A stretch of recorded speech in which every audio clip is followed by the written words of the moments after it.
محتاج نظر ہے حال میرا سرکار توجہ فرما۔ بسم اللہ الرحمن الرحیم۔ خلیفہ اول، امیر المؤمنین، خلیفۃ المسلمین، یار غار یار مزار سیدنا صدیق اکبر رضی اللہ تعالی عنہ کی افضلیت مطلقہ قرآن مجید سے بھی ثابت ہے، احادیث طیبہ سے بھی ثابت ہے اور اجماع امت سے بھی ثابت ہے۔ اس ویڈیو میں قرآن مجید سے حضرت سیدنا ابوبکر صدیق رضی اللہ عنہ کی افضلیت مطلقہ پر دلیل پیش کروں گا۔ اللہ رب العزت ارشاد فرماتا ہے ان اکرمکم عند اللہ اتقاکم، کہ بے شک اللہ کے ہاں تم میں زیادہ عزت والا وہ ہے جو تم میں زیادہ پرہیزگار ہے۔ پتہ چلا اللہ کی بارگاہ میں عزت والا ہونا، افضل ہونا، اس کا مدار جو ہے وہ تقویٰ ہے۔ اب اللہ رب العزت نے فرمایا کہ سب سے عزت والا افضل شخص جو ہے وہ سب سے زیادہ تقوی والا ہے۔ اب سب سے زیادہ تقوی والا شخص کون ہے؟ دوسرے مقام پہ ارشاد فرمایا وَسَيُجَنَّبُهَا الْأَتْقَى، ترجمہ قرآن قریب سب سے بڑے پرہیزگار کو اس آگ سے دور رکھا جائے گا۔ اب یہ سب سے بڑے پرہیزگار، یہ جو اتقیٰ ہیں، یہ ہیں کون شخصیت؟ علامہ خازن رحمۃ اللہ تعالی علیہ تفسیر خازن میں ارشاد فرماتے ہیں وَهُوَ أَبُو بَكْرٍ الصِّدِّيقُ رضی اللہ تعالی عنہ فی قول جمیع المفسرین، یعنی تمام مفسرین کرام کا اس بات پر اجماع ہے کہ اس آیت مبارکہ میں اتقیٰ سے مراد سیدنا صدیق اکبر رضی اللہ تعالی عنہ کی ذات طیبہ ہے۔ لہٰذا ثابت ہوا کہ اللہ کی بارگاہ میں سب سے افضل شخصیت رسولوں کے بعد، انبیاء کے بعد اور رسول ملائکہ کے بعد جو سب سے افضل شخصیت ہیں وہ سیدنا صدیق اکبر رضی اللہ تعالی عنہ کی ذات طیبہ ہے۔ اور اس افضلیت مطلقہ پر قرآن مجید کی اور بھی کئی آیات دلالت کرتی ہیں اور احادیث طیبہ کا بہت بڑا ذخیرہ اس پر موجود ہے۔ اسی طرح سیدنا صدیق اکبر رضی اللہ تعالی عنہ کا انبیاء کرام کے بعد سب سے افضل ہونا یہ ثابت ہے۔ امام بخاری رحمۃ اللہ تعالی علیہ نے حدیث پاک ذکر فرمائی ہے ان محمد ابن حنفیہ، محمد ابن حنفیہ سے روایت ہے، حضرت علی رضی اللہ تعالیٰ عنہ کے بیٹے ہیں۔ قال، آپ فرماتے ہیں قلت لأبی، میں نے اپنے والد سے پوچھا، عرض کی ای الناس خیر بعد النبی صلی اللہ علیہ وسلم، کہ نبی کریم صلی اللہ علیہ وسلم کے بعد امت میں سب سے افضل شخص کون سے ہیں، سب سے بہتر ذات کس کی ہے؟ قال ابو بکر، حضرت علی رضی اللہ عنہ نے فرمایا کہ ابو بکر۔ قلت ثم من،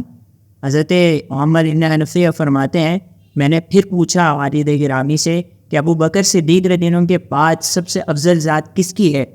قال عمر، حضرت علی نے فرمایا کہ وہ ذات حضرت عمر رضی اللہ عنہ کی ہے۔ پھر محمد بن حنفیہ کہتے ہیں وخشیت ان یقول، پھر مجھے خوف ہوا کہ حضرت علی یہ نہ فرما دیں عثمان کہ اب جو ہے مرتبہ حضرت عمر کے بعد جو مرتبہ ہے عثمان رضی اللہ عنہ کا ہے۔ قلت، تو محمد بن حنفیہ کہتے ہیں میں نے عرض کی ثم انت، پھر کیا آپ افضل ہیں؟ تو حضرت علی رضی اللہ تعالیٰ عنہ نے عاجزی کرتے ہوئے ارشاد فرمایا ما انا الا رجل من المسلمین، میں تو نہیں مگر مسلمانوں میں سے صرف ایک آدمی۔ تو حضرت علی رضی اللہ تعالیٰ عنہ کی عاجزی تھی۔ حضرت علی رضی اللہ تعالیٰ عنہ نے اس حدیث پاک میں یہ عقیدہ بیان فرما دیا کہ امت میں نبی صلی اللہ علیہ وسلم کے بعد، حضور علیہ الصلاۃ والسلام کی ذات طیبہ کے بعد جو سب سے افضل ہستی ہیں وہ سیدنا صدیق اکبر رضی اللہ عنہ کی ہیں، اور آپ رضی اللہ عنہ کے بعد جو سب سے افضل ہستی ہیں وہ حضرت عمر فاروق اعظم رضی اللہ تعالیٰ عنہ کی ہیں۔ ایک اور حدیث پاک میں ارشاد فرمایا حضرت ابن عمر رضی اللہ تعالیٰ عنہ، اس حدیث پاک سے اجماع صحابہ بھی ثابت ہوگا۔ حضرت ابن عمر رضی اللہ عنہ فرماتے ہیں کہ کننا فی زمن النبی صلی اللہ علیہ وسلم لا نعدل بأبی بکر احد، کہ ہم نبی کریم صلی اللہ تعالیٰ علیہ وسلم کے زمانے میں، ہم گروہ صحابہ نبی کریم صلی اللہ علیہ وآلہ وسلم کے زمانے میں ابو بکر صدیق رضی اللہ تعالیٰ عنہ کے برابر میں کسی ایک شخص کو بھی نہیں جانتے تھے۔ ثم عمر، حضرت ابو بکر رضی اللہ عنہ کے بعد جن کا مرتبہ ہمارے نزدیک تھا وہ حضرت عمر فاروق رضی اللہ عنہ ہیں، ثم عثمان، پھر حضرت عثمان غنی رضی اللہ عنہ ہیں، ثم نترک اصحاب النبی صلی اللہ علیہ وسلم لا نفاضل بینہم، پھر ہم نبی کریم صلی اللہ علیہ وسلم کے صحابہ کو چھوڑ دیتے اور ان کے درمیان کسی کو دوسرے پر فضیلت نہیں دیتے۔ یہ افضلیت کی ترتیب جو ہے وہ اسی طرح ہے، سب سے پہلے سیدنا صدیق اکبر رضی اللہ عنہ، پھر حضرت عمر رضی اللہ عنہ، پھر حضرت عثمان رضی اللہ عنہ، اور پھر حضرت مولا علی مشکل کشا رضی اللہ تعالی عنہ۔ خلافت کی ترتیب پر افضلیت نہیں بلکہ افضلیت کی ترتیب پر خلافت ہے کہ جس طرح کہ جو ذات سب سے افضل تھی اس کو خلافت ملتی گئی۔ سیدنا صدیق اکبر رضی اللہ عنہ حضور کے بعد سب سے افضل تھے تو آپ کو خلیفہ بنایا گیا، پھر آپ کے بعد سب سے افضل ذات حضرت عمر رضی اللہ عنہ کی تھی تو آپ کو خلافت ملی، پھر حضرت عثمان رضی اللہ عنہ کو خلافت ملی، پھر بعد میں مولا علی رضی اللہ تعالیٰ عنہ کو خلافت ملی۔ اسی طرح امام اعظم رضی اللہ تعالیٰ عنہ کا عقیدہ کیا ہے؟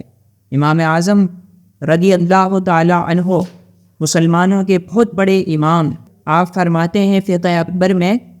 افضل الناس بعد رسول اللہ صلی اللہ علیہ وسلم ابو بکر الصدیق رضی اللہ عنہ، ثم عمر ابن الخطاب رضی اللہ عنہ، ثم عثمان ابن عفان رضی اللہ عنہ، ثم علی ابن ابی طالب رضی اللہ تعالی عنہ۔ یعنی حضور علیہ الصلوۃ والسلام کے بعد لوگوں میں سب سے افضل ذات طیبہ جو ہے وہ ابو بکر صدیق رضی اللہ عنہ کی ہے، پھر حضرت عمر فاروق رضی اللہ عنہ کی ہے، پھر حضرت عثمان غنی رضی اللہ عنہ کی ہے، اور پھر مولا علی رضی اللہ تعالی عنہ کی ہے۔ اب کچھ لوگ، کچھ بد مذہب، وہ یہ کہتے ہیں کہ ولایت میں علی کا پہلا نمبر اور خلافت میں صدیق اکبر رضی اللہ تعالی عنہ کا پہلا نمبر۔ ہم یہ بات واضح کر چکے قرآن و حدیث کی روشنی میں کہ سیدنا صدیق اکبر رضی اللہ تعالی عنہ کی افضلیت مطلقہ ہے، یعنی آپ خلافت کی وجہ سے افضل نہیں، خلافت پہلا خلیفہ ہونا یا خلیفہ ہونا یہ ایک فضیلت ہے، یہ ایک جزوی فضیلت ہے، اور جزوی فضیلت کی بنا پر کوئی افضل نہیں ہوتا، بلکہ افضلیت کا مدار اللہ رب العزت کی بارگاہ میں وہ تقویٰ ہے، اور سیدنا صدیق اکبر رضی اللہ عنہ اس امت میں سب سے متقی شخص ہیں اور سب سے افضل ہیں، لہٰذا ولایت میں بھی سیدنا صدیق اکبر رضی اللہ تعالیٰ عنہ کا پہلا نمبر ہے، پھر حضرت عمر رضی اللہ تعالیٰ عنہ، پھر عثمان غنی رضی اللہ عنہ، پھر مولا علی رضی اللہ تعالیٰ عنہ۔ اور اس پر دلیل حضرت علامہ علی قاری رحمۃ اللہ تعالیٰ علیہ نے شرح فقہ اکبر میں ارشاد فرمایا صدیق اکبر رضی اللہ عنہ کے بارے میں، وَهُوَ أَفْضَلُ الْأَوْلِيَاءِ مِنَ الْأَوَّلِينَ وَالْآخِرِينَ، کہ انبیاء کے بعد پچھلی تمام امتوں میں اور اس امت میں حضور علیہ الصلوۃ والسلام کے بعد تمام اولیاء اولین و آخرین میں جو سب سے افضل ولی ہیں وہ سیدنا صدیق اکبر رضی اللہ عنہ کی ذات ہے۔ وقد حکیت اجماع علی ذلک، اور حضرت علامہ علی قاری فرماتے ہیں کہ اس بات پر اجماع ہے، اس بات پر امت کا اجماع ہے کہ ولایت میں بھی سیدنا صدیق اکبر رضی اللہ تعالیٰ عنہ سب سے پہلے ہیں۔ لہٰذا سیدنا صدیق اکبر رضی اللہ تعالیٰ عنہ کی افضلیت مطلقہ کے بارے میں جو شکوک و شبہات پیدا کیے جا رہے ہیں، اللہ رب العزت ہمیں ان سے محفوظ فرمائے، اور یہ جو دلائل بیان ہوئے ان کو یاد کرنے کی اور ان کو آگے پہنچانے کی توفیق عطا فرمائے۔ تاج نظر ہے حال میرا سرکار